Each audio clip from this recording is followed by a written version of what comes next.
Welcome to the Bibles and Beer Show. So we were just talking about,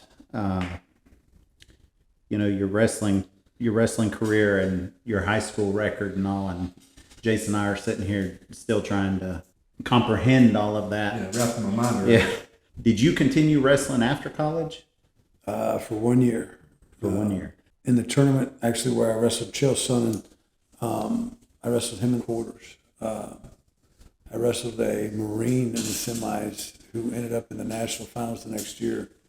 I got thrown off a mat and I broke my neck again for the third time, which I didn't realize. But I had an injury default out of the mat, and I had so many problems after that I had always just assumed it was my shoulders. And they did a nerve test and figured out it was my neck that had been causing all my shoulder problems all those years. And so I competed through the senior nationals in Vegas, and I got injured, which I thought was a shoulder. And so I defaulted to eighth, so I was an All-American. But then after going through all the testing, which they take a needle and they stick it from your finger all the way up to your neck, and about every inch or so that they stick the needle in and they twist it. Mm-hmm. And they're doing nerve tests, they got all the little electrodes on you and whatnot, and they're checking nerve tests, and they do it all the way back up through your neck. And you're asleep, right? No, wide awake. And you can hear it. It almost sounds like a Geiger counter as they're twisting this thing. I think I may have peed my pants a little bit. Yeah, it was miserable. And from that, they could figure out that it was my neck that was causing all my problems. He took from the tip of your finger all the way up to your neck. Couldn't we have started up here? Couldn't we have started up here and went? Yeah, could we have done it, everybody? I was like, yeah. That wasn't even the worst. That was it. After they said they figured that, they were going to check some things, and I mean, I had to do a dye test, all kinds of stuff. And so what they finally came up with is I was either going to have my neck fused or I was going to have to retire from wrestling. And if I fused my neck, we were 2 years out from the next Olympics. I want to say it was 2002. That would put me back about 6 months before the Olympics. So I was going to try to get in shape and train and be ready to try to make the Olympic team, after that, or I could retire and not have the neck surgery and just, be done. And it was, Which is pretty much the most pro you can go in wrestling, right? Yes, is the Olympics. And then to not start a career, not start a family, not go home, to try to rehab for 2 years and then come back and maybe or maybe not make the Olympic team. It was kind of one of those things, I had to check my ego. I had to really just sit down and soul search on it. And I finally decided, it was probably time to retire, which, I even still had issues with that because, when you stress about things and with especially with wrestling, like I did through college, and I always tell the kids about the golden injury. You want that golden injury, hey, I would have done this, but, my knee got blown out, so I couldn't do it, and so even though I was really upset that my knee got blown out, I'm not so upset about my knee because, it's my good excuse for not having done what I was supposed to do. And, and you always, oh man, why couldn't I get that? Why couldn't I get this injury? And so then when I finally did get an injury that put me out, did I cut a little early? Could I have fought through that? Could I have done, and I've struggled with dealing with that decision over years, but it was the smart thing to do.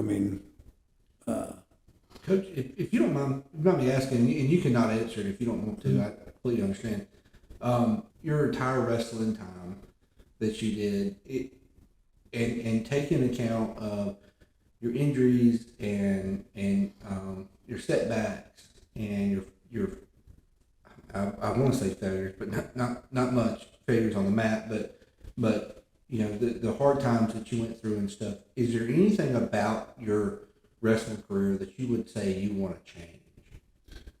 No, I won't answer that. I'm just kidding. I'd be cool with it.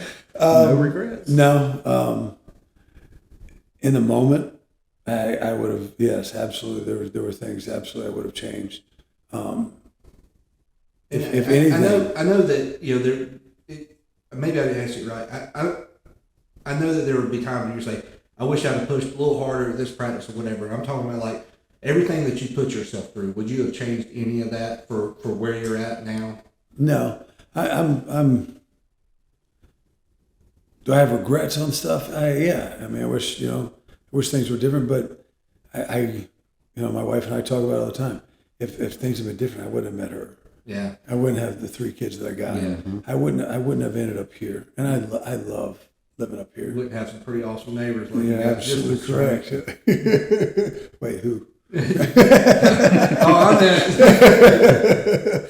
No, I mean, I'm completely content at where I'm in my life, and it would have been cool to have the things that I dream about, but then I wouldn't have met my wife or the kids, and so, with the things I'd have changed, I wish I would have understood and prioritized things differently when I was in the situations.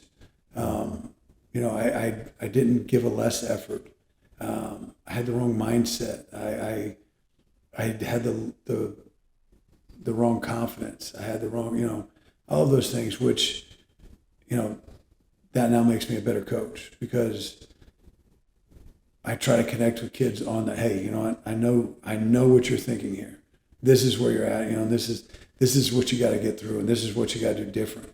And maybe they listen, maybe they don't, but at least they have that opportunity. They can understand that whatever situation you feel really lonely in, you're not the first one to be there. You're not the only one there. And I wish I had that. My father provided that for me in high school. I didn't have that after that. And I didn't realize he was such a good coach. I didn't realize how important a coach was. Being a stupid kid, you're arrogant. You think I figured this out myself. I didn't figure it out myself. My father put me in this situation enough times. I finally learned the lesson. Yeah. Because I wouldn't listen to him. But I wish I had the big vision that I have now, being older. Not the small vision that I had then that was wrong.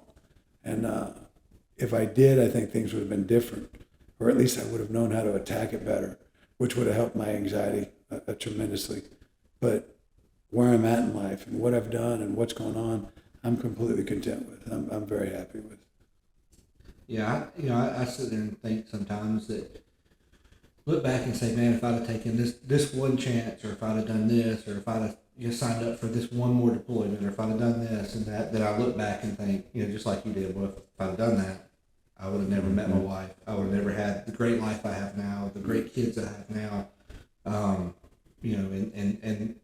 and the peace that I have now in my life. And I definitely can respect that.